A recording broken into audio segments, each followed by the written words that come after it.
Blinders the immortal മാൻ എന്ന സിനിമയുടെ ഏറ്റവും പ്രധാനപ്പെട്ട കാര്യങ്ങൾ പങ്കുവെക്കുന്ന ഒരു ലഘുവിവരണമാണിത്. മുൻകാല സീരീസുകളൊന്നും കണ്ടിട്ടില്ലാത്തവർക്കും യാതൊരു ബുദ്ധിമുട്ടുമില്ലാതെ ആസ്വദിക്കാൻ കഴിയുന്ന രണ്ടാം ലോക മഹായുദ്ധകാലത്ത് നടക്കുന്ന ഒരു കിടിലൻ പ്രതികാര കഥയാണിത്. ഒന്നാമതായി ഈ സിനിമയുടെ കഥാപശ്ചാത്തലവും പ്രതികാരവും തന്നെ നോക്കാം. ബർമിംഗ്ഹാമിൽ നടന്നൊരു യഥാർത്ഥ സ്ഫോടനത്തിൽ നിന്നാണ് ഇതിലെ കഥ തുടങ്ങുന്നത്. ഭൂതകാലമൊക്കെ ഉപേക്ഷിച്ച് ഒതുങ്ങി ജീവിക്കുകയായിരുന്നു നായകൻ ടോമി ഷെൽബി. പക്ഷേ തന്റെ മകൻ ഡ്യൂക്ക് നാസികളുടെ കള്ളനോട്ട് പദ്ധതിയിൽ പെട്ടുപോകുമ്പോഴും എംപിയായ സഹോദരി അഡയെ നാസി ഏജന്റായ ബെക്കറ്റ് കൊല്ലുമ്പോഴും ടോമിക്ക് വീണ്ടും പോരാട്ടത്തിലേക്ക് ഇറങ്ങേണ്ടി വരുന്നു.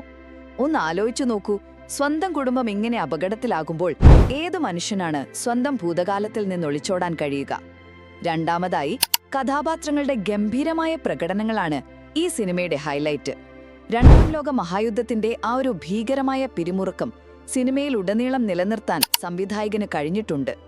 ടോമി ഷെൽബിയായിട്ടുള്ള സില്ലിയൻ മർഫിയുടെ അഭിനയം നമ്മൾ ശരിക്കും ഞെട്ടിക്കും.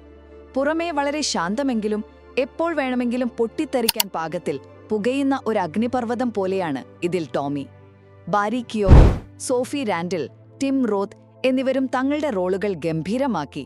ഒപ്പം സ്റ്റീഫൻ ഗ്രഹാമിന്റെ കിടുക്കാച്ചി ക്യാമിയോയും എടുത്തു പറയേണ്ട ഒന്നാണ്. അവസാനമായി സിനിമയുടെ ചില പോരായ്മകളിലേക്കും ക്ലൈമാക്സിലേക്കും വരാം.